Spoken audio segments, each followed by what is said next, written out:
स्थित भाग्यवान भगवदीजनों, पुनः एक बार આ પુષ્ટિ સત્સંગ મહોત્સવમાં સત્સંગનું રસપાન કરવા માટે આપણે સૌ એકત્રિત થયા છીએ. પ્રથમ દિવસે આપણા પ્રાણપ્રિય પ્રભુની નિત્ય લીલાનું દર્શન આપણે કર્યું.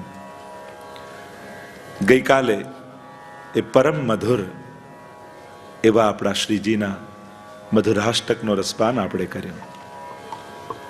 અને આજે એ શ્રીજીને જે પ્રાણપ્રિય છે, એ શ્રીજીના જે વહાલા છે, એવા શ્રી વલ્લભના સ્વરૂપનું રસપાન આપણે કરીશું.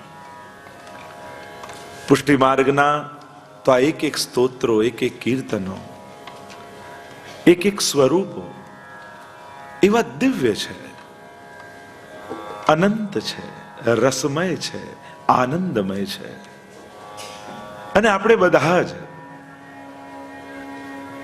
આ રસનું પાન કરતા કરતા રસમત્ત બની સઘળા લૌકિક વૃત્તિઓને ભૂલી અને ભગવાનમાં પરમ આસક્તિને પ્રાપ્ત થઈએ, એ જ ભગવાનની નિરોધ લીલા છે. ઘણીવાર ભગવાન દર્શન માત્રથી નિરોધ કરે, ઘણીવાર પ્રભુ ગુણગાન માત્રથી નિરોધ કરે, ઘણીવાર ભગવાન શ્રવણ માત્રથી નિરોધ કરે. પ્રપંચ વિસ્મૃતિ પૂર્વક ભગવદ આસક્તિ નિરોધ. આ તો સત્સંગ સભા છે.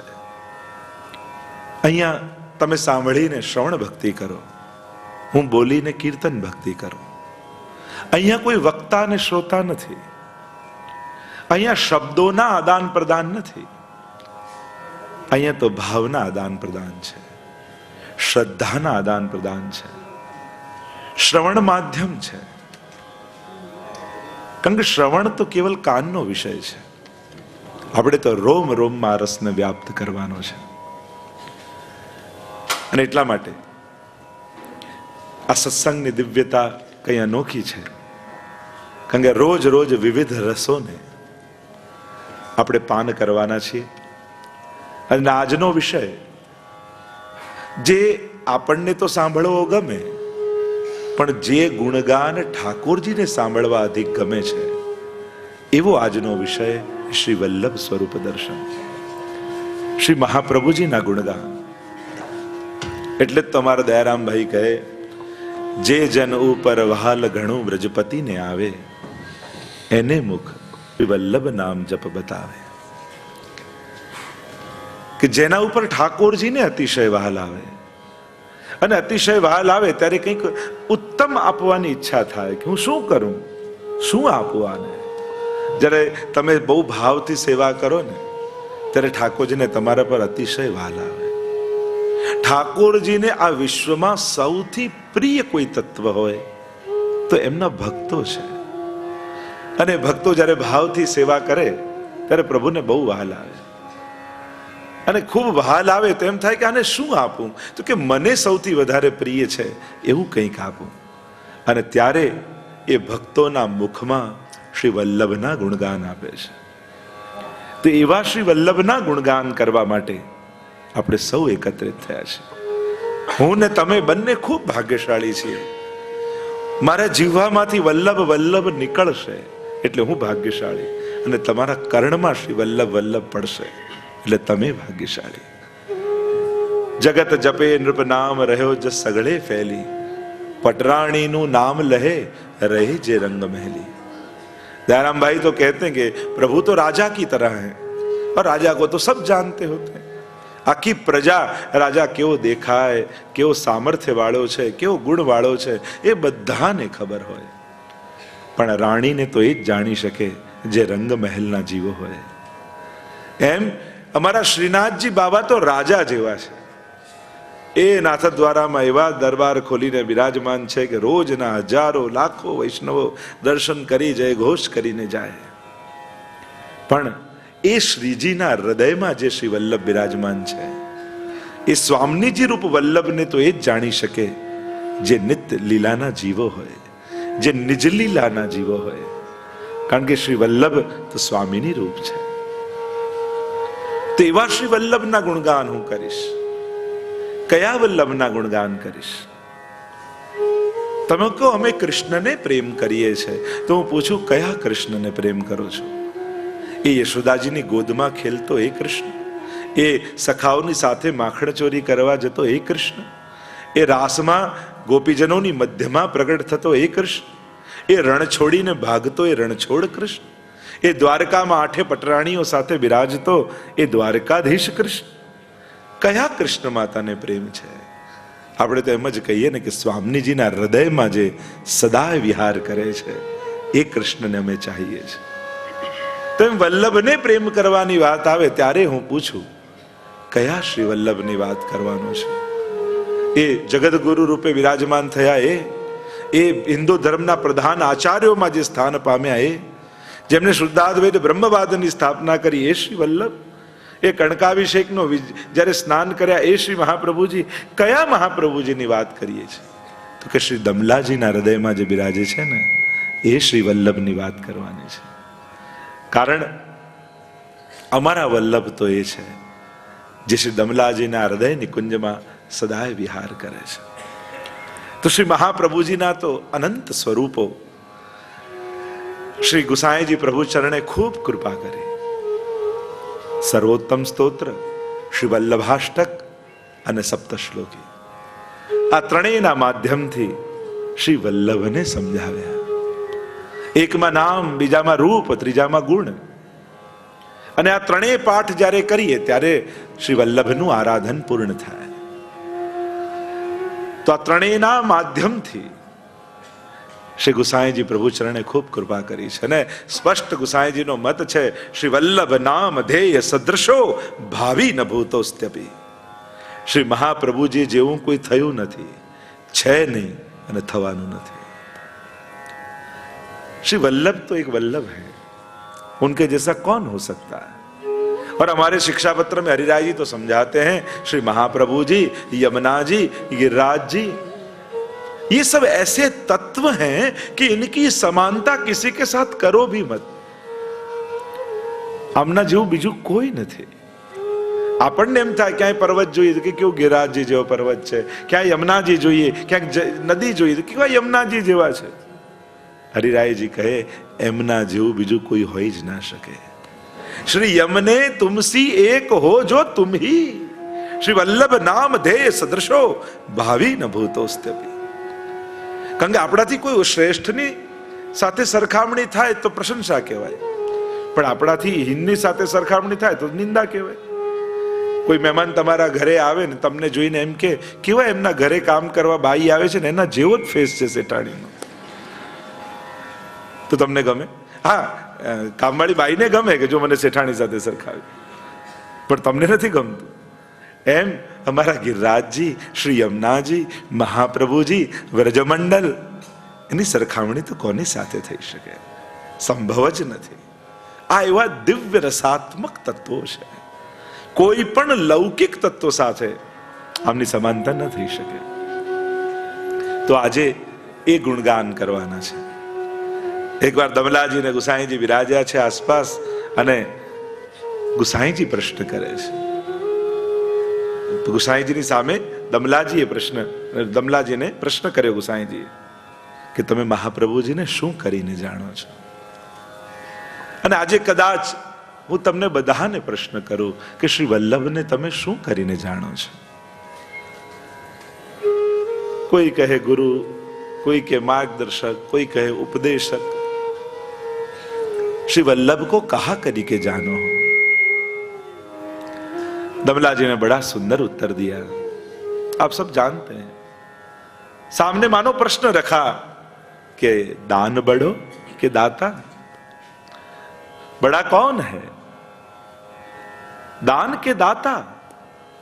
और तब गोसाई जी ने कहा कि हाँ, दाता ही बड़ा है. કરોડો રૂપિયાના ઢગલા પડ્યા હોય પણ કોઈ આપનારો ન હોય. દાતાને કારણે જ દાન છે.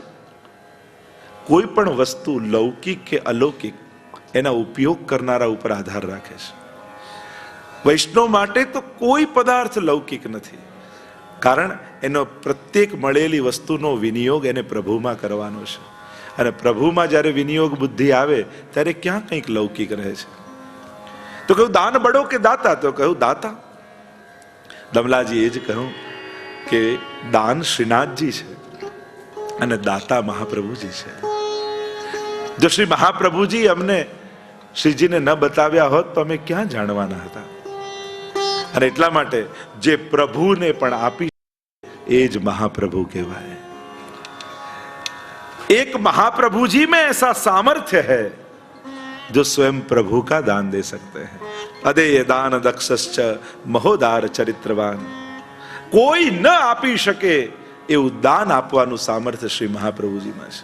અને દાન કઈ વસ્તુને અપાય? જે તમારી માલિકીનું હોય એ આપી શકાય. બીજાનું લઈને આપી શકાય? એને દાન કહેવાય? એને તો વહીવટ કર્યો કહેવાય. અને ઘણા વહીવટના શોખીન હોય. દાન એને કહેવાય કે જે તમારી માલિકીનું હોય. તો શ્રીનાથજી કોના? કે શ્રી મહાપ્રભુજીના. અને એટલા માટે જ આપણે ત્યાં તો વાર્તા પ્રસંગમાં આવે છે, એકવાર કુમનદાસજીની સાથે શ્રીનાથજી બાબા ખેલી રહ્યા હતા. અને ખેલી રહ્યા હતા અને જ્યાં શંખનાદ થયો, ઉત્થાપનનો ટકોરો વાગ્યો અને શ્રીનાથજી બાબા જવા લાગ્યા, ત્યારે કુમનદાસજી પૂછ્યું, બાબા, કુમનદાસજીને પૂછ્યું, શ્રીનાથજી બાબાએ, કુમનદાસજી જવા લાગ્યા, પૂછ્યું શ્રીનાથજી બાબાએ કે હું તો તારી સાથે ખેલું છું, પછી મને છોડીને ત્યાં મંદિરમાં કેમ જાય છે?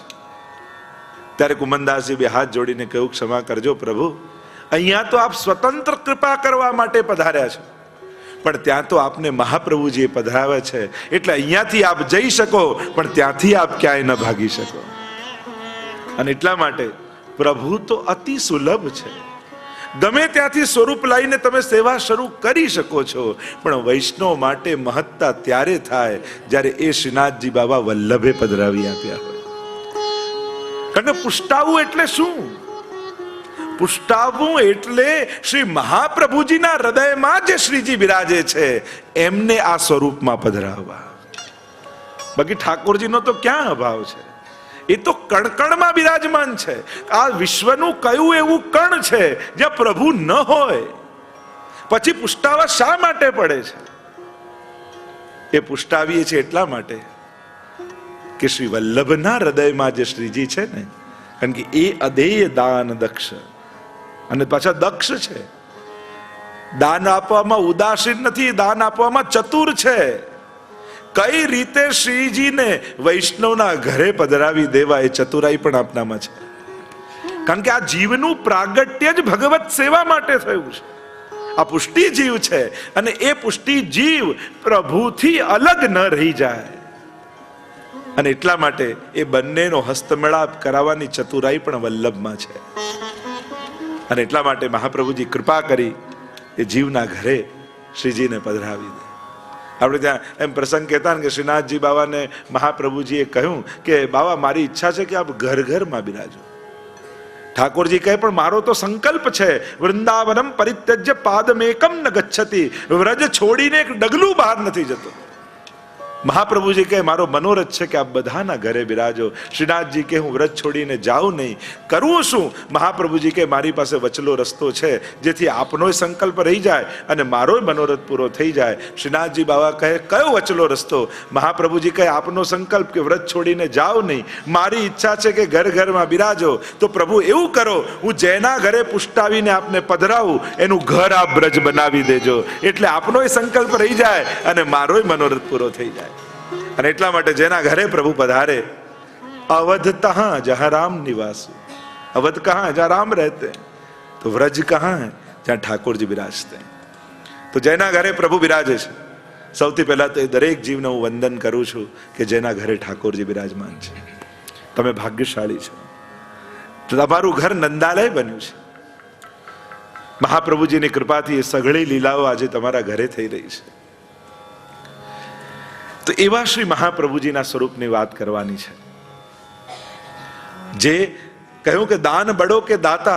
કહ્યું કે જગન્નાથજીથી પણ અધિક મહાપ્રભુજીને કરીને માનું છું. તો કહું પ્રભુથી અધિક કેમ? કહ્યું કે દાન બડો કે દાતા, મોટો દાતા છે અને દાતા જ્યાં આપે ત્યાં દાનને જવું પડે. તેમ મહાપ્રભુજી જ્યાં પધરાવે. એટલા માટે આપણે ત્યાં એ ભાવના બતાવતા ને કે શ્રીનાથજી બાબા ઊંચો હાથ કરીને બોલાવે.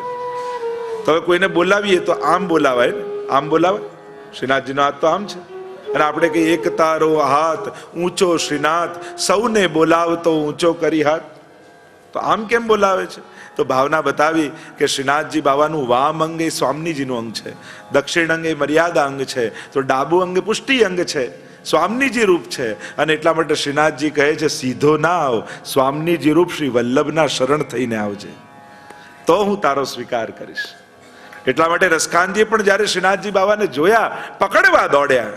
શ્રીનાથજી કે દર્શન આપું પણ હાથ ન અડાડવા દઉં, જ્યાં સુધી વલ્લભ તારા માથે હાથ ન મૂકે. જા પહેલા ગુસાઈજી પાસે બ્રહ્મ સંબંધ લઈને આવો અને પછી તારો સ્વીકાર કરીશ. અને જ્યાં રસખાનજી શરણે આવ્યા ગુસાઈજીના, બ્રહ્મ સંબંધ કરાવ્યું, શ્રીનાથજીની સન્મુખ રહી અને જ્યાં રસખાનજી જવા લાગ્યા, શ્રીનાથજી કૂદકો મારીને રસખાનનો હાથ પકડ્યો અને કહ્યું હવે ક્યાં જાય છે, ચલ મારી સાથે ખેલવા. વલ્લભ જેનો હાથ પકડે એનો હાથ શ્રીનાથજી ક્યારે છોડતા નથી. અને એટલા માટે આવા શ્રી મહાપ્રભુજીના ગુણગાન કરવાના છે. એ વલ્લભને જોવા માટે કેટલી દ્રષ્ટિઓ મળી છે. ક્યારેક ગુસાઈજીની નજરે મહાપ્રભુજીને જુઓ, પોતાની નજરે ન જોશા. આપણી દ્રષ્ટિ લૌકિક હોય એટલે આપણને બધું લૌકિકતા દેખાય. એટલા માટે ભગવત સ્વરૂપોને જોવા માટે ભગવદીય અથવા આચાર્યોની દ્રષ્ટિ એમને નિહાળવા. આપણે આ કાની આપીએ છીએ કે મહાપ્રભુજીની કાનીથી, ગુસાઈજીની કાનીથી જેમ જગાવીએ ત્યારે પદ ગાઈએ, સ્મરણ કરીએ. આ શું કે હવે મારા લાલન જાગે, અમને એનું મુખારવિંદ હું જોઉં તો મહાપ્રભુજીની દ્રષ્ટિએ જોઉં. આ એમની કાની, એમનું સ્મરણ. હવે ગુસાઈજીની દ્રષ્ટિએ જો, જો મહાપ્રભુજી આ લાલનને ગોદમાં લે તો એમને કેવો રોમાંચ થાય.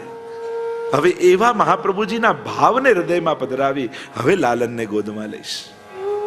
અને એટલા માટે આપણે ત્યાં પ્રકાર છે, સીધો કરવાનો આગ્રહ નથી, કોની આડી થકી અંગીકાર છે એની વિશેષતા છે. તમે સન્મુખ તો થયા, પણ એ સન્મુખ કોનો હાથ પકડીને ગયા એની પુષ્ટિ ભક્તિમાં વિશેષતા છે. કારણ ઠાકોરજી તો મહાપ્રભુજીથી બંધાયેલા છે અને મહાપ્રભુજીને વચન આપેલું છે આપના દ્વારા જે જીવ શરણમાં આવશે એ જેવો છે એનો સ્વીકાર કરીશ. અને એટલા માટે જ્યારે પણ શ્રીજીની સન્મુખ જાઓ ત્યારે મહાપ્રભુજીનો હાથ પકડીને જજો.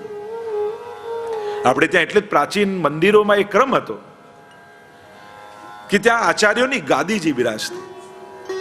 જે પ્રધાન આચાર્ય હોય, જે ઠાકોરજીને પધરાવીને લાવ્યા હોય ગામમાં, એમની ગાદીજી બિરાજે અને પહેલા એમને દંડવત કરાય, એમની આજ્ઞા લેવાય અને પછી એમના સેવ્ય સ્વરૂપના દર્શન કરવા જવાય. કારણ એમની કૃપા થાય ત્યારે એ પ્રભુ આપણી સામે જુએ. આ વિવેક છે પુષ્ટિ માર્ગ. અહીંયા જાતે કરવાના આગ્રહ કરતા હાથ લગાવવાની મહત્તા વધારે છે કે કોઈ ભગવદીને હાથ લગાવીએ, કોઈ આચાર્યોને હાથ લગાવીએ, કોઈની કાની થકી મારી કણિકાનો અંગીકાર થાય. આ વિવેક પુષ્ટિ માર્ગનો છે. અને એટલા માટે શ્રી મહાપ્રભુજીની આ ગાથા એમના દર્શન કરવા છે તો દમલાજીની દ્રષ્ટિએ જુઓ, પદ્મનાભ દાસજીની દ્રષ્ટિએ જુઓ, અમારા હરિરાયજીની દ્રષ્ટિએ જુઓ, ગુસાઈજી પરમ દયાલની દ્રષ્ટિએ જુઓ કે એમને શ્રી વલ્લભ કેવા લાગે છે. એટલે એમનું સ્મરણ કરી જ્યારે દર્શન કરો. અમારા હરિરાયજી તો કહે સબન તે શ્રી વલ્લભ નામ ભલો, યાહી મેં યમુના યાહી મેં ગોકુલ યાહી મેં બ્રજ મંડલો, સબન તે શ્રી વલ્લભ નામ ભલો. કે મારા માટે તો મહાપ્રભુજીની ભીતર જ યમુનાજી છે, મહાપ્રભુજીની અંદર જ ગિરિરાજજી છે, મહાપ્રભુજીની અંદર જ વ્રજમંડળ છે. મારા માટે તો સર્વસ્વ શ્રી વલ્લભ છે. શ્રી વલ્લભ નામ ભલો, સબન તે શ્રી વલ્લભ નામ ભલો, સબન તે શ્રી વલ્લભ નામ ભલો. याही में गोकुल याही में वृंदावन, याही में गोकुल याही में वृंदावन, याही में ब्रज मंडलो, सबन ते श्री वल्लभ नाम भलो, सबन ते श्री वल्लभ नाम भलो. મેં યમુના, યાહી મેં ગોકુલ. યમુનાજીની કૃપાલુતા આમનામાં બિરાજે છે. સમગ્ર વ્રજ વલ્લભ રૂપ સુરંગે, અંગ અંગ પ્રતિભાવન કે ભૂષણ, વૃંદાવન સંપત્તિ અંગન. याहि में गोवर्धन, याहि में रासादी लीला, યાહી મેં ગોવર્ધન, याहि में गोवर्धन. એમાં જ રાસાદિક લીલાઓ શ્રી મહાપ્રભુજીના રોમ રોમમાં વ્રજમાં થતી સઘળી લીલાઓ બિરાજમાન છે. શ્રી વલ્લભ થી બહાર પુષ્ટિ ભક્તિમાં કાંઈ નથી. શ્રી યમુનાજીના હાથમાં કમળનું ફૂલ એ જ પુષ્ટિ માર્ગનું મૂળ. શ્રી મહાપ્રભુજીના ચરણમાં રહેલા એ કમળના ચિહ્નમાંથી સમગ્ર પુષ્ટિ સૃષ્ટિનું સર્જન થયું. याहि में गोवर्धन रासादी लीला, याहि में यमुना कंदलो, रसिक प्रीतम श्री वल्लभ तज के, रसिक प्रीतम श्री वल्लभ तज के, व्रथायित उतन चलो, चलो व्रथायित उतन चलो, सबन ते श्री वल्लभ नाम भलो, सबन ते श्री वल्लभ नाम भलो. जप तप तीरथ नेम धर्म व्रत, मेरे श्री वल्लभ प्रभु को नाम. जप किसने किया? श्यामदास सुधा दामद दमला जी. अरे अटारी पर बैठे रहते, कब मेरे महाप्रभु जी पधारेंगे? श्री वल्लभ श्री वल्लभ श्री वल्लभ श्री वल्लभ, अखंड भगवत वल्लभ नाम શ્રી દમલાજીના મુખમાં છે. અહીંયા ભાઈઓના ભાગલા પડે છે, આ ધન તારું, આ ધન મારું, અને દમલાજીનું ધ્યાન તો રાજમાર્ગ પર છે, ક્યારે મારા વલ્લભ પધારે. અને જ્યાં મહાપ્રભુજીને પધારતા જોયા, સીડી સુદ્ધા નથી ગયા, ઉપરથી છલાંગ લગાવી મહાપ્રભુજીના ચરણમાં પડી ગયા. તપ કોણે કર્યું? રામદાસજી. ઉલટા ઉલટા ચાલે. મહાપ્રભુજી પૃથ્વી પ્રદક્ષિણા કરતા હોય, ઊંધા ઊંધા ચાલે, અને બસ એક જ ભાવ, ક્યાંક મહાપ્રભુજીના ચરણમાં શ્રમ ન પડી જાય. કાંટા કાંકરા સાફ કરતા કરતા રસ્તા સાફ કરે, એકવાર પોતાના પગમાં કાંટો વાગ્યો, લોહીની ધારા વહે છે. મનમાં વિચાર કરે, જો હું ઊભો રહીશ તો શ્રી વલ્લભ જેનો ઉદ્ધાર કરવા જઈ રહ્યા છે, એમને ઉદ્ધારમાં આટલી ક્ષણોનો વિલંબ થઈ જશે. અરે ખરડાતા લોહીના પગવાળા ચાલી રહ્યા છે. મહાપ્રભુજીએ કહ્યું, તારો કાંટો કાઢી લે. જપ તપ તીરથ. શ્રી મહાપ્રભુજીની ભીતર શું નથી વિરાજ? નેમ ધર્મ. પદ્મનાભદાસજી દેખો, મહાપ્રભુજીના સુખ માટે ધર્મ ગીરવે રાખીને આવી ગયા. જ્યારે મહાપ્રભુજી ભોજન કરવા બિરાજ્યા હતા, વાર્તા પ્રસંગમાં આવે છે, અને પેલા કોઈ શેઠની ચોરી થઈ ગઈ અને પૂછવા આવ્યા કે મારું ધન કોણ લઈ ગયું? મહાત્માને પૂછું, આચાર્યને પૂછું, અને દરવાજા પર ઊભા છે પદ્મનાભદાસજી. પૂછ્યું, તારે શું જોઈએ છે? મારું ખોવાયેલું ધન, ચાલ મારી સાથે. બજારમાં લઈ ગયા અને કોઈને કહ્યું કે તું આને આટલું ધન આપી દે, પણ બદલામાં શું આપશો? કહ્યું, મારું ધર્મ ગીરવે રાખું છું. કારણ કે જેના માટે ધર્મ શ્રી વલ્લભ હોય, પછી બીજા સાધન રૂપ ધર્મને શું કરે? जप तप तीरथ नेम धर्म व्रत, मेरे श्री वल्लभ प्रभु को नाम. આ છે વલ્લભીઓના લક્ષણ. તો એવા શ્રી મહાપ્રભુજીના સ્વરૂપની આપણે ચર્ચા કરવાની છે. સૌથી પહેલા થોડાક સ્વરૂપની પણ ચર્ચા કરીશું, અને દ્વિતીય આખ્યાનના માધ્યમથી જે ગોપાલદાસજી આપણને મહાપ્રભુજીના જીવન ચરિત્રનું દર્શન કરાવ્યું છે, તો આમ સ્વરૂપ અને ચરિત્ર આ બંનેની ચર્ચા, બંનેનો યશોગાન આપણે ગાઈશું. સ્વરૂપ, જે મહાપ્રભુજીના સ્વરૂપના ધ્યાનમાં આપ બોલો છો. સૌંદર્યમ નિજરૂકતમ પ્રકટિતમ સ્ત્રી ગૂઢ ભાવાત્મકમ પુનરૂપંચ પુનસ્તદંતરગતમ પ્રાવિવિશ સ્વપ્રિયે संश्लिष्टा उभयोर्बभोर समय कृष्णो हि साक्षिकम् रूपं तत्त्रितयात्मकं परमभिध्येयं सदा वल्लभं ध्येयं सदा वल्लभं ध्येयं सदा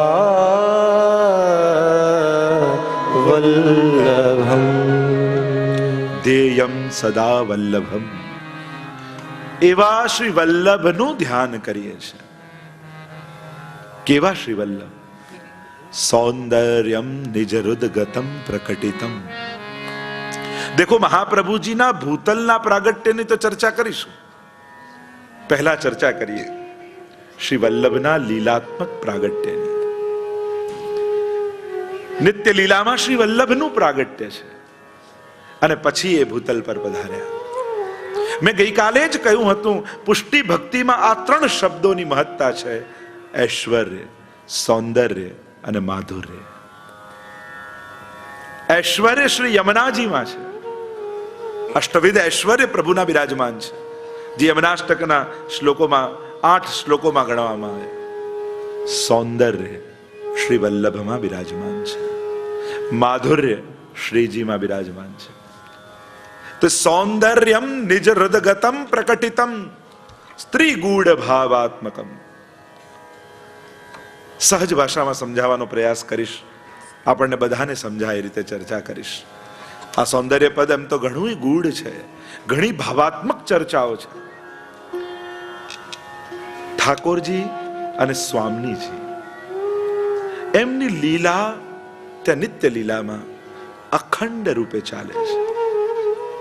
ઠાકોરજીની અંદર બે ભાવ બિરાજમાન છે, પુંભાવ અને સ્ત્રી ભાવ. પ્રભુનો ભાવ, સ્વામીજીનો ભાવ, યા ભોગતા ભાવ અને ભોગ્યા ભાવ, એટલે કે આનંદ લેવાનો ભાવ અને આનંદ આપવાનો ભાવ. આ સીધી ભાષા. સ્વામીજીની અંદર પણ બંને ભાવ બિરાજમાન છે, પુંભાવ અને સ્ત્રી ભાવ. આનંદ આપવાનો ભાવ, આનંદ લેવાનો ભાવ. તો આ બંને ભાવ બિરાજમાન છે.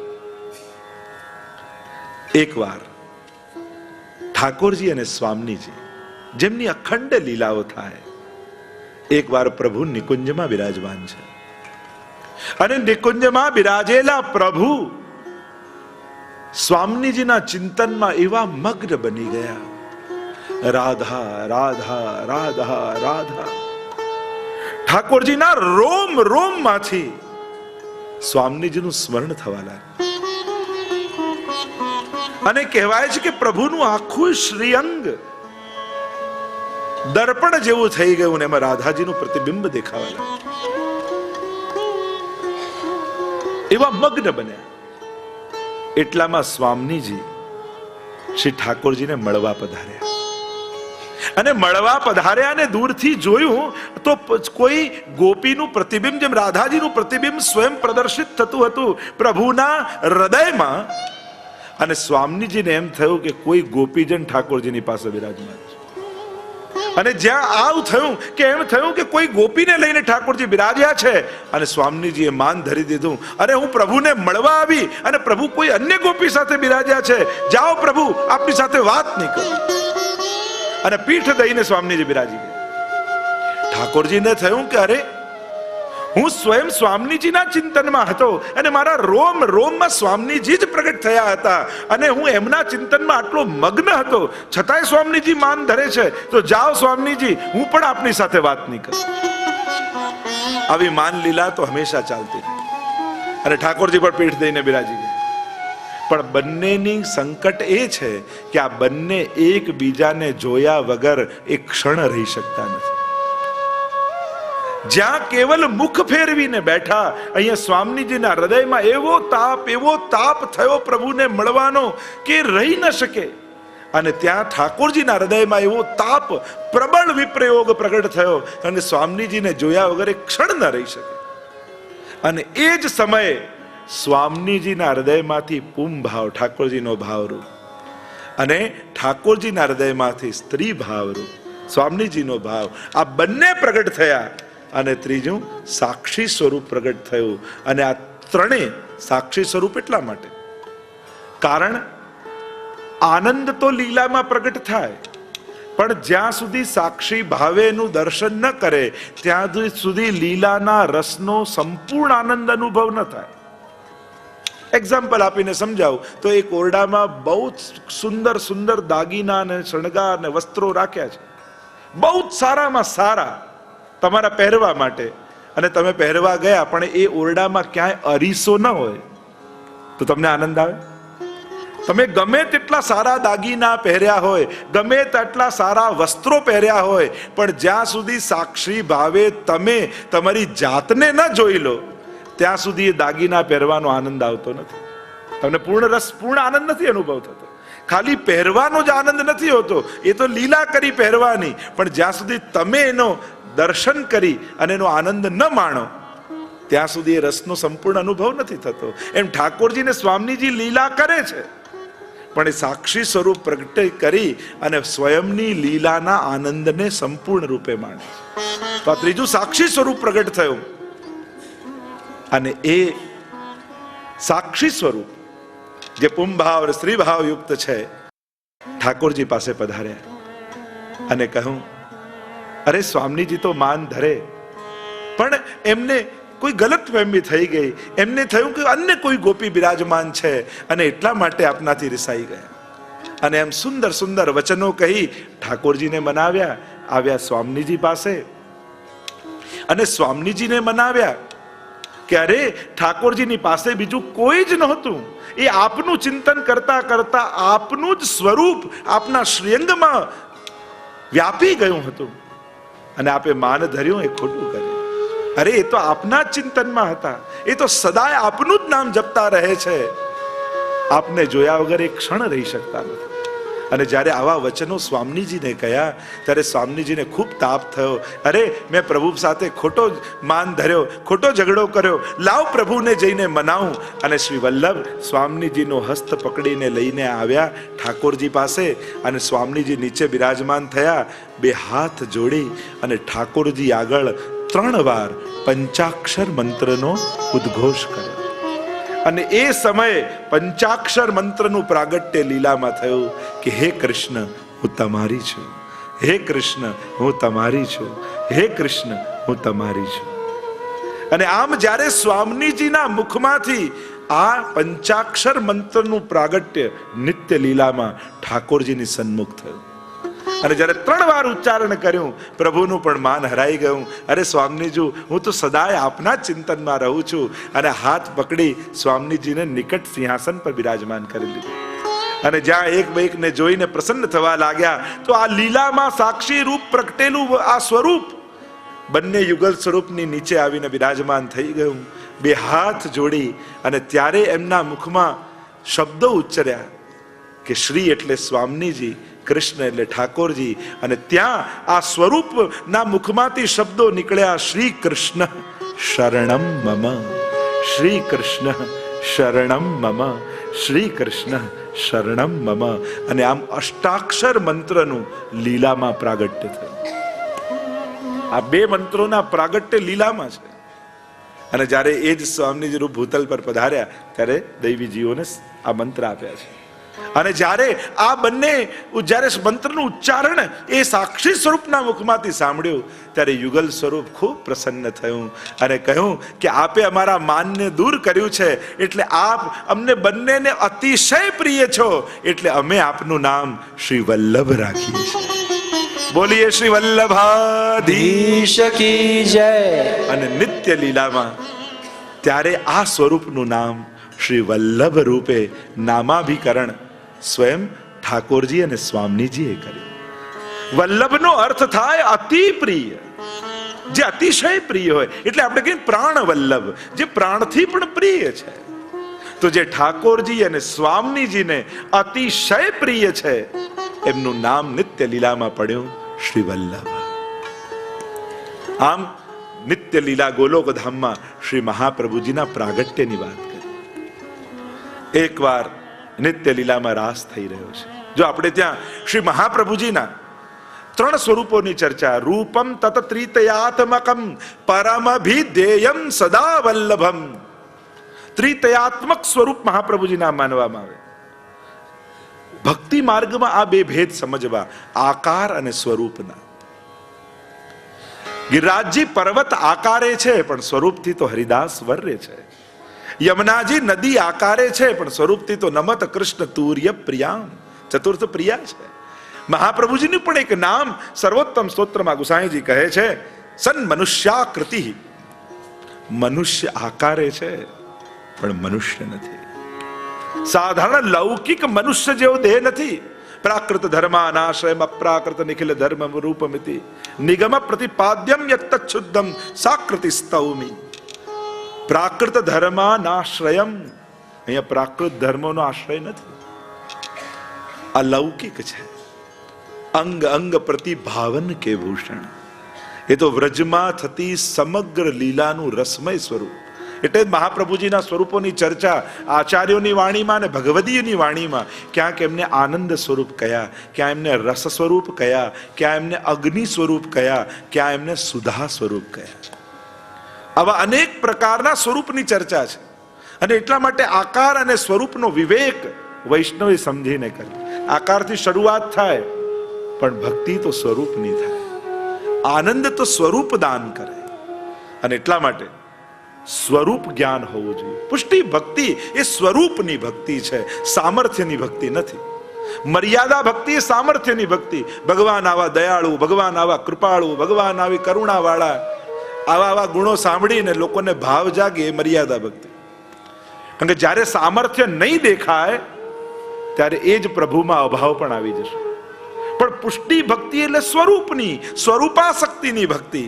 કે પ્રભુ આપ ગમે તેટલા કઠોર થાઓ, અમને રડાવીને વિરહમાં અમારો દેહ છોડવાનો વારો કેમ ના આવે, પણ અમે આપને પ્રેમ કરવાનું નહીં છોડીએ.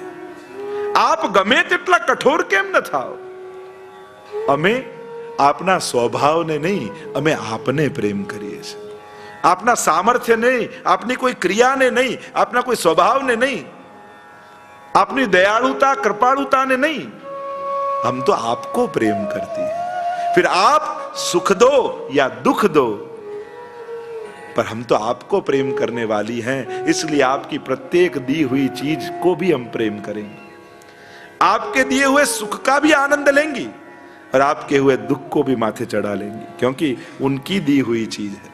उनका गम भी हमें अजीज है, क्योंकि ये भी उनकी दी हुई चीज है.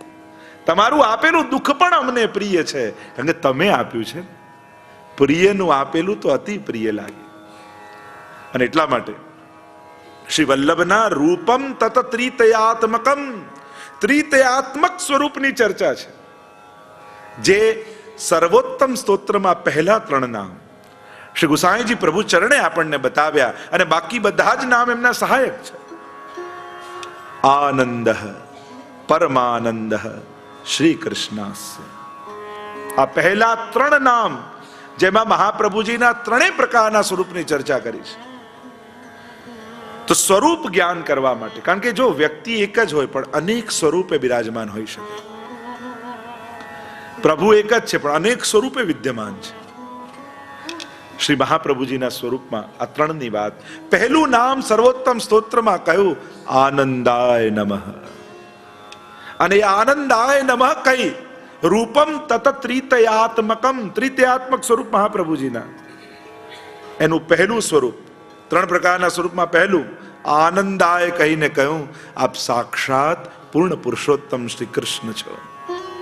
કારણ કે વેદમાં બ્રહ્મની વ્યાખ્યા કરી છે આનંદ માત્ર કરપાદ મુખોદરાદિ. જે સર્વાંગ આનંદમય છે એ કૃષ્ણ છે.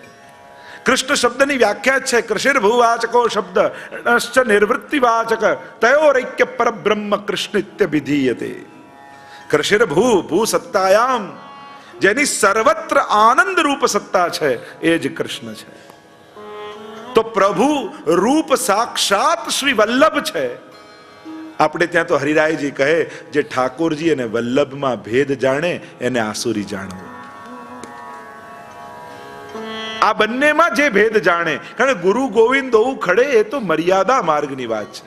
અહીંયા તો યેહી તેહી તેહી એહી કછું ન સંદેહી. હું શ્રીજીને જોઉં તો એમના મુખમાં વલ્લભ દેખાય, અને વલ્લભને જોઉં તો જાકે રોમ રોમ પ્રતિ પ્રકટિત કોટી ગોવર્ધન રાય શ્રી વલ્લભ વરનું કહા બડાય. શ્રી અમારા શ્રી વલ્લભના રોમ રોમમાં કરોડો ગોવર્ધનનાથના દર્શન થાય. આજે પણ શ્રીનાથજી બાબામાં મહાપ્રભુજીને જોવા હોય ને તો સ્નાન યાત્રાના દિવસે જવું શ્રીનાથજી દર્શન કરવા. એ ધોતી ઉપરણા ધારણ કરેલા શ્રીનાથજી બાબાના દર્શન કરો તો તમને એમ લાગે જાણે સાક્ષાત મહાપ્રભુજી ઠાડા ન હોય, એવા દર્શન થાય.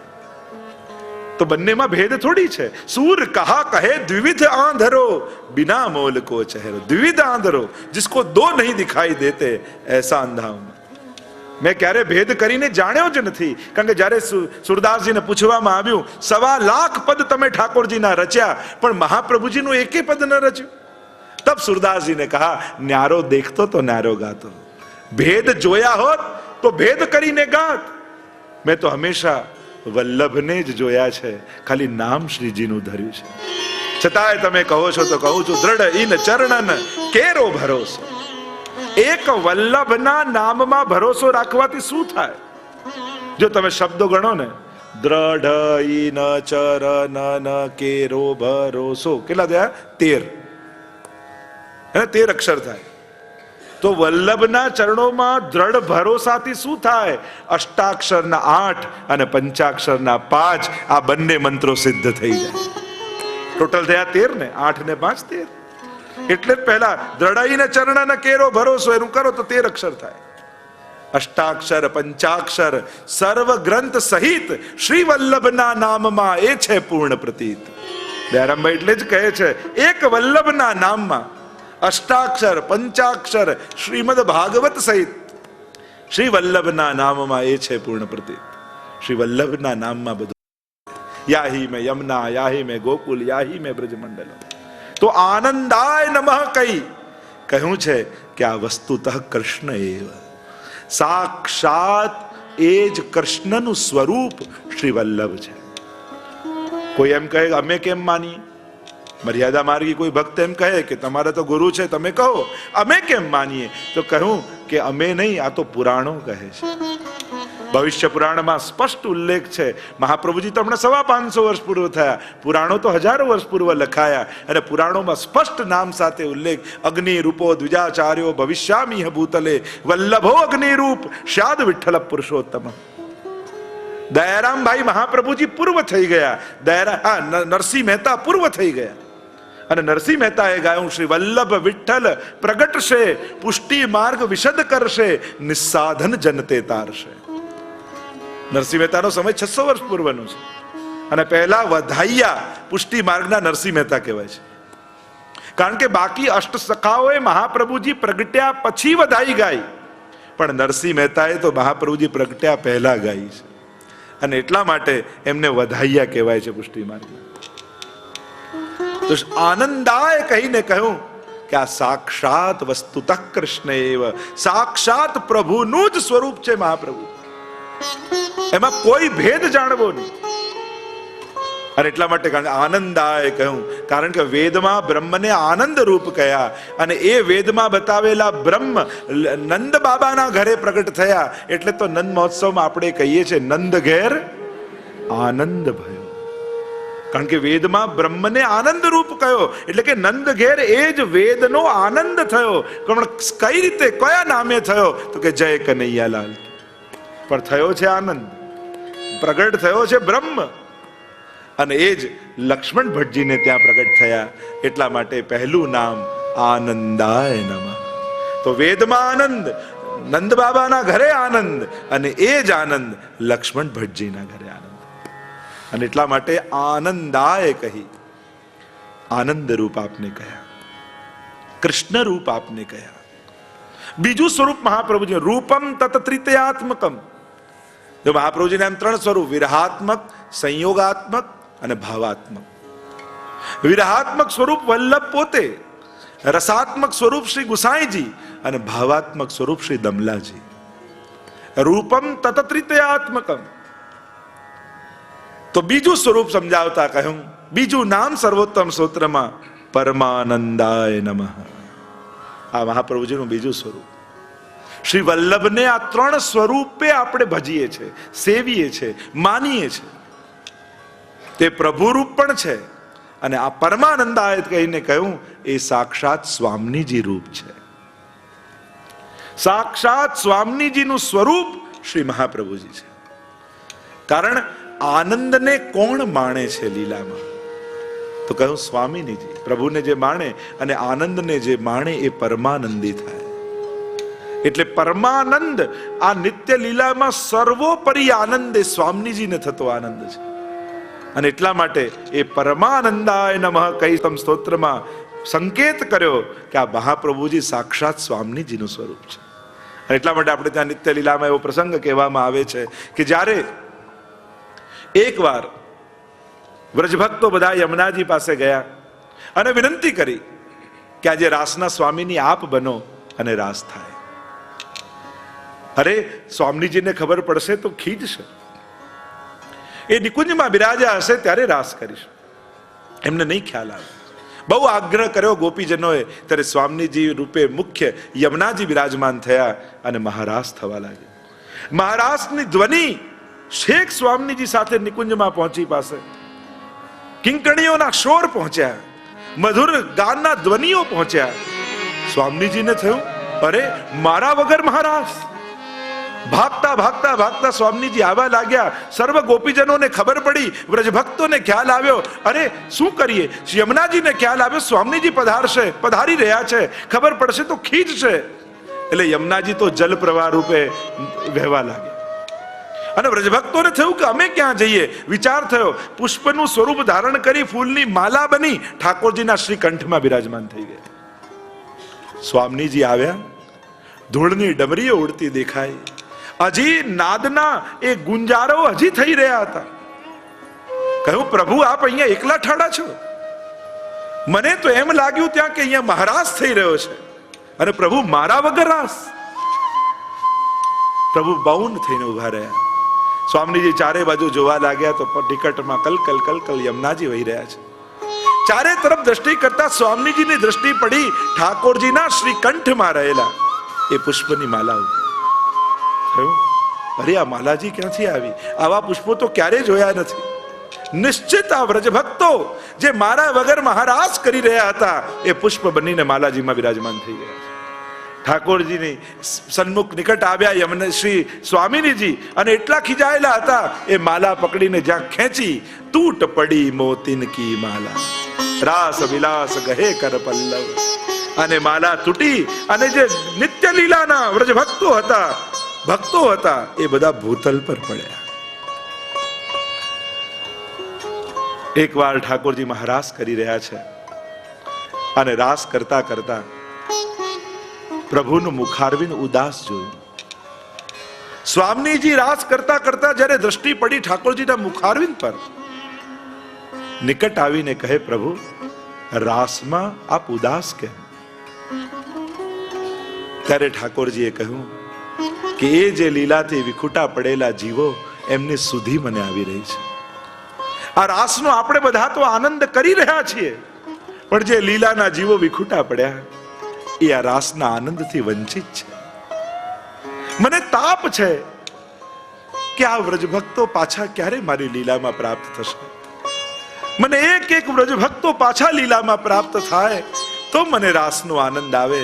અને ત્યારે સ્વામીજીએ કહ્યું પ્રભુ વચન આપું છું, મારે કારણે આ લીલાના જીવો ભૂતલ પર પડ્યા છે તો હું પોતે ભૂતલ પર જઈ એક એકનું બ્રહ્મ સંબંધ કરાવી અને ફરી લીલામાં એમનો અંગીકાર કરાવી. અને આ સંકલ્પ લઈ સ્વયં સ્વામીજી ભૂતલ પર શ્રી વલ્લભ સ્વરૂપે પધાર્યા. અને લીલા હોતી જૂની નાતર લીલા હોતી જૂની, જો પે શ્રી વલ્લભ પ્રગટ ન હોતે વસુધા રહેતી. લીલા હોતી જૂની નાતર લીલા હોતી જૂની,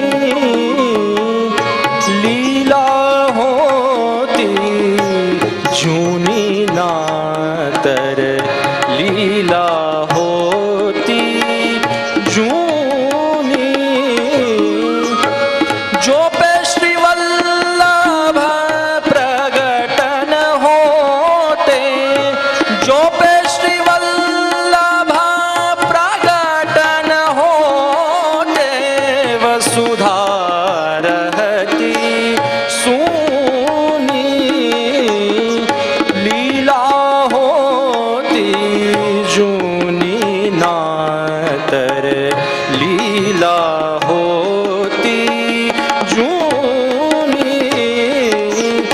भाग्य न वल्लभ भूतलाय पुष्टि महारस देन प्रगटे पुष्टि महारस देन।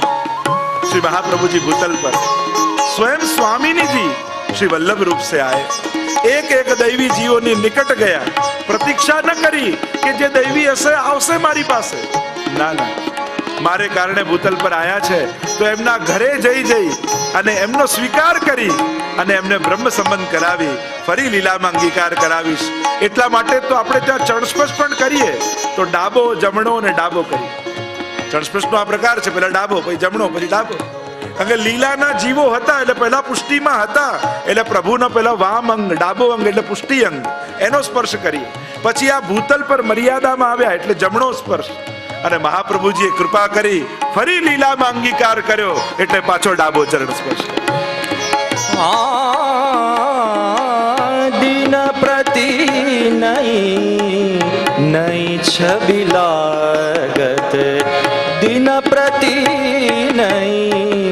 नई छवि लागत, जो कंचन नगर चूनी। सगुन दास यहाँ घर को सेवक, सगुन दास यहाँ घर को सेवक, यश गावत जाको मुनि। लीला होती जूनी नातर लीला होती जूनी। ભાગ્ય ન વલ્લભ ભૂતલાય। મહાપ્રભુજી ખુલ્લા ચરણારવિંદથી પૃથ્વી પર દક્ષિણા કરે છે, એ ભૂમિ પણ પોતાના ભાગ્યની સરાહના કરે, અને સઘળી જે ગોલોકની લીલા હતી મહાપ્રભુજીએ ભૂતલ પર પ્રગટાવી દીધી। કારણ કે જ્યાં સ્વામીજી પધારે એમાં સભી લીલાएं आ जाती। શ્રી મહાપ્રભુજી જ્યાં જ્યાં પધાર્યા, આ બેઠક ચરિત્રમાં પણ જુઓ ને, ભલે ગમે ત્યાં ઇઠિયા ઋષિઓ નૈમિષારણ્યમાં પધાર્યા તો એ પ્રગટ થઈ ગયા, વેદ વ્યાસજીની ગુફામાં ગયા તો વ્યાસજી પ્રગટ થઈ ગયા। જ્યાં જ્યાં શ્રી વલ્લભ પધારે ત્યાંની આધિ દૈવિક અને આધ્યાત્મિક જે દિવ્યતાઓ છે એ બધી પ્રગટ થઈ જાય છે। આ બધી જ લીલાઓ ભૂતલ પર પ્રગટાવી, નહીં તો આ બધું ભૂલાઈ ગયું હોય। જો ને હજારો વર્ષ પહેલા થયેલા એ બધા ઉત્સવો આજે આપણા ઘરે ઘરે નથી થતા। આજે પણ એ નંદ મહોત્સવ થાય, આજે પણ એ હિંડોળા થાય, આજે પણ સાંજી થાય, આજે પણ દાન લીલા થાય। આ બધી જ લીલાઓ, નહીં તો આ બધી લીલાઓ જૂની વિસરાઈ જાય, પર સ્વામીજી આ બધી ભૂતલ પર પ્રગટાવી। એટલે પુષ્ટિ માર્ગ એ ભૂતલનો માર્ગ છે। અહીંયા મર્યા પછીના વાયદા નથી કે અહીંયા જશો ને આ લોકમાં જશો ને પેલા લોકમાં જશો, કારણ કે ગયા એ કોઈ આવીને કહેતું નથી ક્યાં જઈને આયા। આપણે તો અહીંયા આનંદ માણવાનો છે, અને અહીંયા જે સુખ મળવાનું છે મહાપ્રભુજીની કાનીથી એ ત્યાં લીલામાં નહીં મળે। ત્યાં તો અધિકાર અનુસાર સેવા મળશે, અને અહીંયા તો મહાપ્રભુજીએ બધો અધિકાર જ તમને આપી દીધો છે। ત્યાં અધિકાર પ્રમાણે સેવા છે, ને અહીંયા તો અધિકાર જ તમારો ઠાકોરજી પર। મંગળાથી લઈને શયન સુધી, જન્માષ્ટમીથી વર્ષોત્સવનો ક્રમ શરૂ થાય ને પાછા જન્માષ્ટમી સુધી, આ બધોય આનંદ અહીંયા છે। અને એટલા માટે પુષ્ટિ માર્ગી જનોએ મર્યા પછી ક્યાં જઈશું એ ચિંતા નહીં કરવી, પણ ભૂતલ પર આયા છે તો કયો લાભ લઈ લેવો એની ચિંતા પહેલા કરવી। કે આ ભૂતલ પર એ વૈષ્ણવ દેહ મળ્યો, વૈષ્ણવના ઘરે જન્મ મળ્યો, ભગવત સેવા મળી। નહીં તો અમારે તો ગોપાલદાસજી કે તેને ઉપર રહ્યા દેવ ધિક્કાર બોલે કણિકા ન ચાખી। કે આ તને વૈષ્ણવ દેહ મળ્યો, વૈષ્ણવ કુળમાં જન્મ મળ્યો, ઘરે ભગવત સેવા મળી, તોય તું રંચક ભગવત સેવાનો લાભ ન લઈ શક્યો તો તેને ઉપર રહ્યા દેવ ધિક્કાર બોલે। એનાથી મોટો દુર્ભાગી કોણ હોય? અને એટલા માટે મહાપ્રભુજીએ કૃપા કરીને આપણને ભગવત સેવાનો અધિકાર આપ્યો છે। શ્રી મહાપ્રભુજીનું આ બીજું સ્વરૂપ જે આપણા માટે સેવની આરાધનીય છે એ આ સ્વામીજીનું સ્વરૂપ છે। અને ત્રીજું સ્વરૂપ આપણે ત્યાં ગુરુ સ્વરૂપ, સાક્ષી સ્વરૂપ, આચાર્ય સ્વરૂપ, દ્વિજકુલ પ્રગટે શ્રી હરિ। એ સાક્ષી સ્વરૂપ કૃષ્ણાનંદ દ્વિજ રૂપ પ્રગટે કૃષ્ણાનંદ, સાક્ષાત પ્રભુના મુખારવિંદનું સ્વરૂપ એ શ્રી મહાપ્રભુજીનું સ્વરૂપ છે. અને મુખારવિંદમાં 7 ધર્મો બિરાજમાન છે. એ 7 ધર્મો શ્રી વલ્લભના સ્વરૂપમાં બિરાજમાન છે. ભગવત મુખારવિંદનું પ્રાગટ્ય છે એટલે ભગવત મુખારવિંદમાં 7 ધર્મો કહેવાય. પહેલો ધર્મ એમાંથી વેદોનું પ્રાગટ્ય છે. 7 લક્ષણ, 7 જે લક્ષણ કહીએ મુખારવિંદના, એમાં પહેલું લક્ષણ કે જેમાંથી ભગવાનના વેદો મુખારવિંદમાંથી પ્રગટ થયા, તો મહાપ્રભુજી પણ વેદ પારગહ છે. જ્યારે ઉજ્જૈનમાં અને પ્રસંગ આવે છે ને કે બધા એક સાથે પ્રશ્નો કરવા આવ્યા તો એક સાથે 100 જણાને ઉત્તર આપી દીધો, એવા આપ વેદ પારગ શ્રી વલ્લભ છે. બીજું, મહાપ્રભુજી ઠાકોરજીના મુખારમાંથી બ્રાહ્મણોનું પ્રાગટ્ય છે, તો શ્રી વલ્લભ પણ દ્વિજકુલ પ્રગટે શ્રી હરિ. આ બ્રાહ્મણ કુળમાં તૈલંગ તિલક શ્રીમદ વલ્લભ, એવા શ્રી મહાપ્રભુજી તૈલંગ કુળના સિરમોર છે. એટલે જ મૂળ પુરુષ નારાયણ યજ્ઞ, શ્રુતિ અવતાર ભય સર્વજ્ઞ, શાખા તૈત્રીય ગોત ભારદ્વાજ, તૈલંગ કુલ ઉદ્દીત દ્વિજરાજ. મૂળ પુરુષ શ્રી શ્રી દ્વારકેશજી રચિત મૂળ પુરુષ છે. જો મહાપ્રભુજીનું જીવન ચરિત્ર આ 3 જગ્યાએ મળે છે. પહેલું, શ્રી વલ્લભ દિગ્વિજય નામથી શ્રી યદુનાથજીએ ગ્રંથ રચ્યો છે અને એમાં મહાપ્રભુજીના જીવન ચરિત્રનું વર્ણન છે. બીજું, ગોપાલદાસજી દ્વારા ગવાયેલું વલ્લભાખ્યાન, એમાં જે બીજું આખ્યાન છે એમાં શ્રી મહાપ્રભુજીનું જીવન ચરિત્ર. અને ત્રીજું, શ્રી દ્વારકેશજી રચિત મૂળ પુરુષ, એમાં મહાપ્રભુજીનું જીવન ચરિત્ર છે. આ 3 જગ્યાએ પ્રાચીન રૂપે આપણને મહાપ્રભુજીનું જીવન ચરિત્ર મળે છે. તો શ્રી મહાપ્રભુજી સાક્ષાત બ્રાહ્મણ કુળમાં, એટલે કે કહ્યું કે મૂળ પુરુષ નારાયણ યજ્ઞ, શ્રુતિ અવતાર ભય સર્વજ્ઞ, શાખા તૈત્રીય ગોત્ર ભારદ્વાજ, તૈલંગ કુલ ઉદ્દીત, તૈલંગ કુળમાં પ્રગટેલા દ્વિજરાજ છે. તો ત્રીજું એ સાક્ષી સ્વરૂપ છે. ભગવદ લીલાનું દર્શન કરી માન દૂર કરવા વાળું સ્વરૂપ છે. અને અનેક ભાવ બતાવ્યા છે. મેં કહ્યું વિરહાત્મક, રસાત્મક, ભાવાત્મક, સુધાત્મક. જે ગઈકાલે પણ ચર્ચા થઈ હતી કે સુધારૂપ શ્રી વલ્લભ છે. એક સ્વરૂપ સુધારૂપ કહ્યું છે કે જે ઠાકોરજી વેણુનાદ કરીને સુધા વહાવીને સર્વનો સુધા સંબંધ કરાવે છે. એ જ મહાપ્રભુજીની વધાઈમાં આપણે ગાઈએ છે, એસી બંસી બાજી બન ઘન में व्याप रही धुनी महामुनिन की समाधि लागी. ऐसी बंसी बाजी बन घन में व्याप रही ધ્વનિ. આ ત્રીજું લક્ષણ પ્રભુના મુખારવિંદમાં સુધા છે. महामुनि की समाधि लागी. ऐसी बंसी बाजी बन गान में तब वेणुनाद द्वारे अब श्री लक्ष्मण भट्ट भूपा कुमार पद्मनाभ देवो तार अर्थ सब त्यागी. ऐसी बंसी बाजी बन. अब वेणुनाद, अब लक्ष्मण भट्ट द्वारा એ જ સુધા. ત્રીજું લક્ષણ, પહેલું લક્ષણ વેદોનું પ્રાગટ્ય, બીજું બ્રાહ્મણોનું પ્રાગટ્ય, ત્રીજું પ્રભુના મુખારવિંદમાં સુધા. તો એ જ સુધારૂપ શ્રી વલ્લભનું પ્રાગટ્ય છે.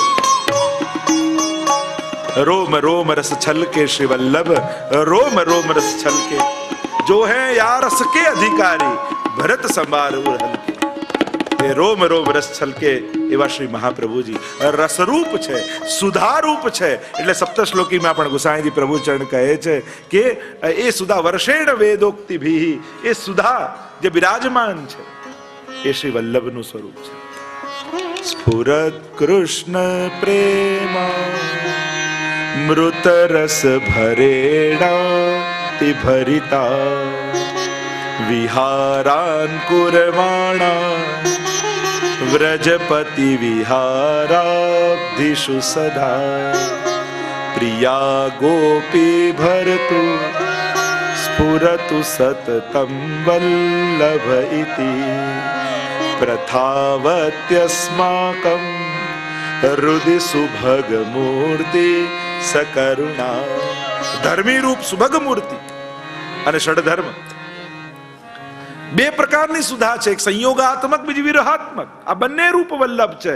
સંયોગાત્મક સુધા રૂપનું વર્ણન કર્યું. વિપ્રયોગમાં જ્યારે પ્રભુ અંતર્ધ્યાન થઈ જાય રાસમાં અને ગોપીઓને જે ઉત્કટ વિરહ જાગે, અને એવો વિરહ જાગે જાણે પ્રાણ છૂટી જશે, જાણે અગ્નિ પ્રગટ થવા લાગે ગોપીઓના રોમ રોમમાંથી. અને ત્યારે પુકાર કરે ગોપીઓ, હા નાથ રમણ પેષ્ટ ક્વાસી ક્વાસી મહાભુજા. ત્યારે આમ પ્રલાપ કરે ત્યારે વિરહાત્મક અગ્નિ રૂપ સુધા ગોપીઓના અધર પર આવે, જે વિરહાત્મક છે. અને શ્રી વલ્લભનું સ્વરૂપ શું? આ સર્વ વિરહાત્મક ગોપીઓના મુખ પર આવેલી જે સુધા, એ સુધાને ભેગી કરી જો કોઈ સ્વરૂપ બનાવવામાં આવે તો એ શ્રી વલ્લભનું સ્વરૂપ નિર્માણ થાય. આ વિપ્રયોગાત્મક સુધા છે. તો આમ ત્રીજું સુધારૂપ શ્રી મહાપ્રભુજી. ચોથું લક્ષણ શ્રી મહાપ્રભુજી મુખારવિંદ છે, તો કે એનાથી ભોજન ગ્રહણ થાય છે, પ્રભુ આરોગે છે. તો આપણે ત્યાં તો મહાપ્રભુજીની કાનીથી જ ઠાકોરજી આરોગે છે. ધરવાનો અધિકાર આપણો છે, આરોગાવાનો અધિકાર તો સ્વામીજીનો છે, શ્રી વલ્લભનો છે. અને એટલા માટે ગમે તેટલું સુંદર સામગ્રી બનાવી હોય પણ શ્રી વલ્લભની કાની ના આપી હોય તો ઠાકોરજી ક્યાંથી આરોગવાના? અને એટલા માટે કાની બહુ મહત્વની છે, આડી બહુ મહત્વની છે. એટલા માટે ગમે તેટલું ઉત્તમ બનાવો, ગમે તેટલું ઉત્તમ સજાવો, પણ કાની આપો ને ત્યારે ઠાકોરજીને સ્વાદ આવે. એના વગર પ્રભુને સ્વાદ નથી આવતો. અને એટલા માટે અહીંયા કહ્યું કે ભોજન આરોગાય તો મહાપ્રભુની કાનીથી આરોગાય. આ પાંચમો ધર્મ કયો, અત્યંત કમનીય સૌંદર્ય પ્રભુના મુખારવિંદમાં છે. આ પાંચમું લક્ષણ. તમારા શ્રી વલ્લભ પણ સહજ સુંદર છે. આપનું પણ સૌંદર્ય અપ્રાકૃતા અખિલા કલ્પ ભૂષિત સહજ સ્મિત. આપનું સુંદરતા કેવી છે? શ્રીમદ વલ્લભ રૂપ સુરંગે. આપના તો સૌંદર્યના અનેક અનેક કીર્તન સાહિત્યમાં આપણને પ્રાપ્ત થાય, પણ સહજ સુંદર છે.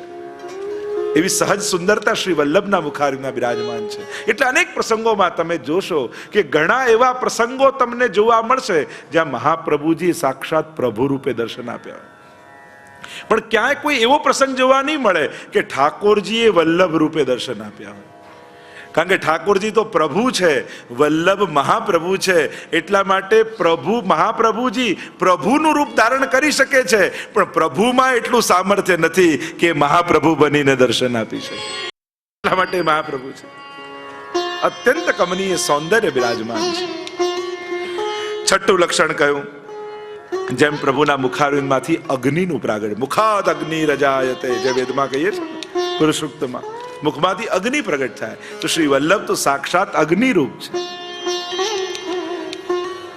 સાક્ષાત અગ્નિ રૂપ શ્રી મહાપ્રભુજીનું પ્રાગટ્ય. એટલે તો અગ્નિ કુંડમાંથી પ્રગટ થઈને બતાવ્યું કે હું એ અગ્નિ રૂપ જ છું. આપણે ત્યાં તો અનેક એવા પ્રસંગો પણ આવે છે કે એક મહાપ્રભુજીના મસ્તક પર થોડો શ્રમ હતો અને કોઈ ઔષધિ લઈને આવ્યું તો કહ્યું આ અગ્નિમાં પધરાવી દે.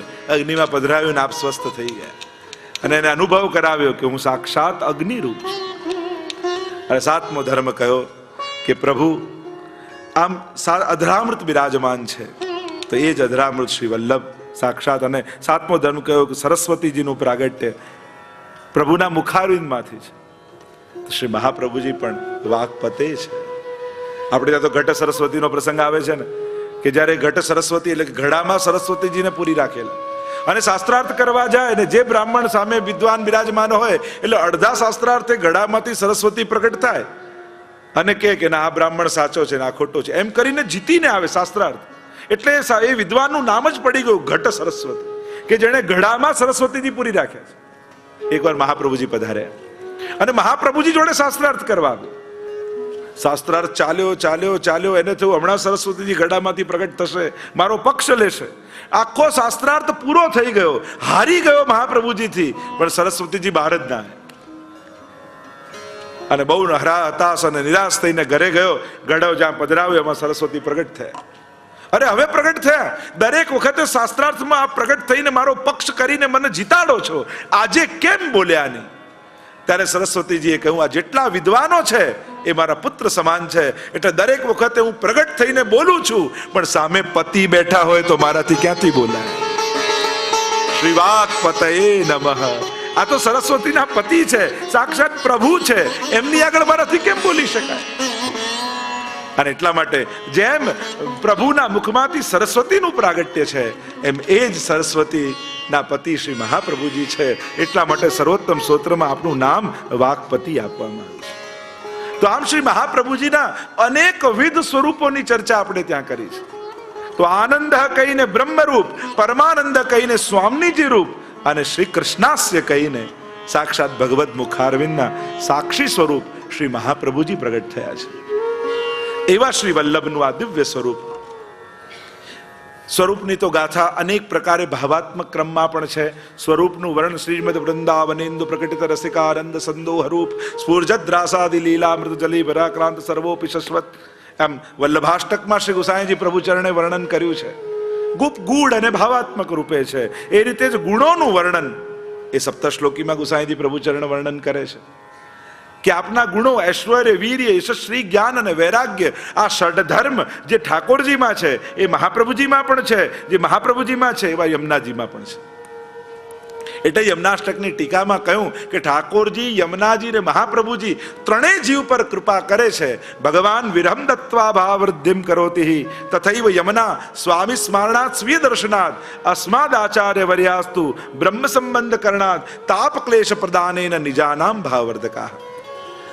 કૃપા કરે જીવ પર, ભાવની વૃદ્ધિ કરે, પણ ઠાકોરજી વિરહ આપીને ભાવનું દાન કરે. એકવાર અનુભવ કરાવે અને પછી એવો જીવને વિરહ કરાવે કે પ્રભુમય જ બની જાય. રાસમાં પણ જ્યારે પ્રભુ અંતર ધ્યાન થયા ને પાછા પ્રગટ થયા ત્યારે ગોપીઓ પૂછે છે કે આપ કેવા છો? પ્રેમ કરે ને પ્રેમ કરનારા, ન પ્રેમ કરે ને પ્રેમ કરનારા, કે કોઈને પ્રેમ નહીં કરનારા? પ્રભુ કહે કે હું એકવાર મળીને એટલા માટે જતો રહું છું કે એની ચિત્તની વૃત્તિ સદાય મારામાં લાગેલી રહે. યમુનાજી સ્વીય દર્શનાથ, સ્વામી સ્મરણાત સ્વીય દર્શનાથ.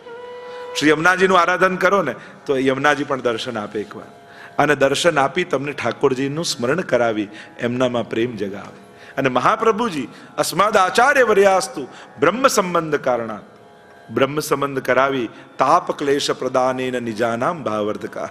જ્યારે જીવના હાથમાં તુલસી દળ આપે અને એને જ્યારે સંકલ્પ બ્રહ્મ સંબંધ મંત્ર બોલાવે છે કે હજારો વર્ષોથી વિખૂટો પડેલો હું જીવ, અને જ્યારે આ બોલીએ ને ત્યારે ભક્તના હૃદયમાં વિરહ જાગે, તાપ જાગે. એટલે આખો ગદ્ય મંત્ર જે આપણે કહીએ છીએ ને, ગદ્ય મીન્સ લિટરેચર, પદ્ય મીન્સ પોએટ્રી. તો આ લિટરેચર જેવું છે એટલે એને ગદ્ય કહેવાય. અને છેલ્લે 5 અક્ષરનો મંત્ર છે એટલે કહેવાય ગદ્ય મંત્ર. એટલે ગદ્ય જ્યારે બોલો ત્યારે વિરહ કરવાનો, ત્યારે વિરહ ભાવ આવે, અને મંત્ર જ્યારે બોલો ત્યારે સંયોગ ભાવ આવે કે આટલા જન્મો પછી હવે પ્રભુ મળ્યા એટલે હે કૃષ્ણ હું તારો છું. ત્યારે એના હૃદયમાં આનંદ જાગે. પણ જ્યારે ગદ્ય, એટલે જ આપણે ત્યાં કહેવાય ગદ્ય બોલો ત્યારે ચરણારવિંદ તરફ દ્રષ્ટિ રાખો, પંચાક્ષર બોલો એટલે દ્રષ્ટિ મુખારવિંદ તરફ કરી દેવી. આમ બંનેનો ભાવ આપણે ત્યાં પ્રગટ સ્વરૂપે વિરાજમાન છે. શ્રી મહાપ્રભુજી સ્વયં આ ભૂતલ પર જે લીલાના જીવો વિખૂટા પડ્યા છે એમની નિકટ જઈ એની પાસે જઈ ભારત વર્ષની ખુલ્લા ચરણારવિંદથી પરિક્રમા કરી, અને જ્યાં જ્યાં દૈવી જીવો હતા ત્યાં ત્યાં મહાપ્રભુજી પહોંચ્યા અને દૈવી જીવોને બ્રહ્મ સંબંધ કરાવી. રાસ લીલા સમયે જે ગોપીજનો બોલ્યા છે એનું ફરી સ્મરણ કરાવીને રાસની સુધી કરાવી. હરી તેરી લીલા કી સુધી આવે, જે આપણે ત્યાં પરમાનંદાસજીના ત્યાં પધાર્યા અને મહાપ્રભુજીની આગળ જે પદ ગાયું અને એ લીલાની સુધી કરાવી, એ જીવનો લીલા સંબંધનું સ્મરણ કરાવે છે મહાપ્રભુ. એટલે એને ફરી સુધી થાય, અરે હું તો એ દૈવી જીવ છું, હું તો એ લીલાનો જીવ છું, હું સંસારમાં ક્યાં અટવાય. લોકો કહેતા ને ઘેટાનું સિંહનું બચ્ચું ઘેટાના ટોળામાં મળી ગયું અને ભળી ગયું ને પોતાને ઘેટું માનવા લાગ્યું. એટલામાં એક સાચો સિંહ આવ્યો, એને ધાડ પાડી બધા ઘેટા ભાગ્યા તો આ સિંહનું બચ્ચું ભાગ્યું. પેલાને આશ્ચર્ય થયો સિંહને, અરે આ બધા ઘેટા ભાગે તો સમજાય, ન ભાગે તો ચિંતા થાય, પણ આ સિંહનું બચ્ચું ભાગ્યું મારાથી, આવું કેમ? સિંહ દોડ્યો એની પાછળ, એને પકડ્યો. લોકો ના તમે મને મારી નાખશો, મારી નાખશો. અરે ડરીશ નહીં, તું મારામાંનો એક છો, ઘેટામાંનો નહીં. એને પકડીને લાવ્યો તળાવ પાસે, અને તળાવ પાસે ઉભા રાખીને કહ્યું, હવે તારો ચહેરો જો, હવે હું અવાજ કરું છું એમ અવાજ કર.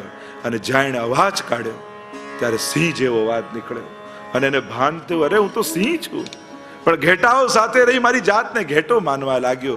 એમ મહાપ્રભુજી પણ એક એકને પકડી અને સત્સંગના દર્પણમાં એનો ચહેરો બતાવે, અરે જો આ તું તો સિંહના ટોળાનો છું, ઘેટાના ટોળાનો નથી. અને જેને ભાન થાય, અરે હું તો એ નિત્ય લીલાનો જીવ છું, અને જ્યારે એને સુધી થાય ત્યારે લૌકિક આસક્તિ સમાપ્ત થઈ જાય અને ભગવદ આસક્તિ પ્રબળ બની જાય. जाको मन लाग्यो गोपाल सो ताही और कैसे भावेरी लेकर मीन दूध में राखो जल बिन सचुपा नहीं पावेरी जो सूरार न घूमी चलत है पीर न काहू जनावेरी. આમ જ્યારે સ્વરૂપ જ્ઞાન થાય જી, આ લીલાનું જ્ઞાન થાય. અને એટલા માટે આપણે ત્યાં અનેક પ્રકારના સંબંધોની વાત છે. બ્રહ્મ સંબંધ, લીલા સંબંધ અને ભાવ સંબંધ. આ ત્રણ સંબંધે આપણે બધા જ જોડાયેલા છે. આપણે તો વાર્તા સાહિત્યમાં અનેક પ્રકારના પ્રસંગો આવે. ઘણાની સાથે સંબંધ બ્રહ્મ સંબંધનો હોય, ઘણાની સાથે લીલાનો સંબંધ હોય, ઘણાની સાથે ભાવનો સંબંધ હોય. એટલે આપણે ત્યાં જ્યારે પૂર્વ જન્મની વાર્તા, 3 જન્મની વાર્તા હોય છે ને 84 વૈષ્ણવની, કે એક લીલાનો જન્મ, એટલે પહેલા લીલાના સ્વરૂપની વાત આવે. કહ્યું કે આના ભાવ રૂપ આ ગોપી પ્રગટ થયા છે, એનો ભાવ સંબંધ હોય. ઘણી વાર ગોપીઓ મળે તો બધા લીલામાં અમનો આ સંબંધ હતો, એટલા માટે ભૂતલ પર મળ્યા. તો આવા 3 સંબંધો આપણે ત્યાં માનવામાં આવે છે. આપણે બધાએ જે ભેગા થયા છીએ ને, એ ક્યાંક ને ક્યાંક કોઈક સંબંધે મળ્યા છે. આ પુષ્ટિ માર્ગને આવો અલૌકિક ભાવ છે. તો એવા શ્રી મહાપ્રભુજી જે ભૂતલ પર દૈવી જીવોના ઉદ્ધાર માટે પધાર્યા, એનું વર્ણન, એમનું ચરિત્ર શ્રી ગોપાલદાસજીએ દ્વિતીય આખ્યાનમાં ગાયું છે. તો આવો આ બધાને દ્વિતીય આખ્યાન આપવામાં આવ્યું છે. 2 લાઈનો ગાતા જઈશું ગોપાલદાસજીની કાનીથી. જો કેવી ગુસાઈજી પ્રભુચરણની કૃપા ગોપાલદાસ પર થઈ છે. કૃપા થાય ને તો ભૂતકાળ, વર્તમાન અને ભવિષ્ય બધું આંખોની સામે પ્રગટ થઈ જાય. તમે વલ્લભાખ્યાનમાં જુઓ તો ગોપાલદાસજી નહોતા એ દેખાવા લાગ્યું. જ્યારે નહોતા, હજી તો 9 વર્ષની આયુ છે ને ગુસાઈજી બિરાજમાન છે. અને શું દેખાય છે? ગુસાઈજીનું પ્રાગટ્ય દેખાયું, મહાપ્રભુજીનું પ્રાગટ્ય ને લીલા દેખાય. નૈનન પ્રગટ લીલા દિખાવે. યમુનાજીના 41 પદમાં કહીએ ને કે કૃપા થાય ત્યારે અંતર અને અંતરાય બંને કપાઈ જાય. ન કોઈ કાળનું અંતર રહે, ન કોઈ કર્મોના અંતરાય રહે. જે કાળ, કર્મ અને સ્વભાવ ત્રણેયથી પર છે એ જ કૃપા છે. ન કાળ, ન કર્મ, ન સ્વભાવ, આ બધાને ઉલ્લંઘન કરી પ્રભુ જીવનો સ્વીકાર કરે એ જ પુષ્ટિ. તો ન અંતર રહે, ન ભૂમિનું, ન કાળનું, ન સ્થાનનું. અંતર અનેક પ્રકારના કયા છે, અનેક પ્રકારના અંતરો હોય. કોઈ 100 વર્ષ પહેલા હોય ત્યારે આપણે ન મળી શકીએ તો કાળનું અંતર. કોઈ અહીંયાથી વ્રજમાં હોય ને આપણે અહીંયા હોઈએ તો હમણાં ન મળી શકીએ, સ્થાનનું અંતર, અજ્ઞાનનું અંતર, અનેક પ્રકારના અંતરો છે. કૃપા થાય આ પોષ મધ્યાને નવમે શ્રીનાથજી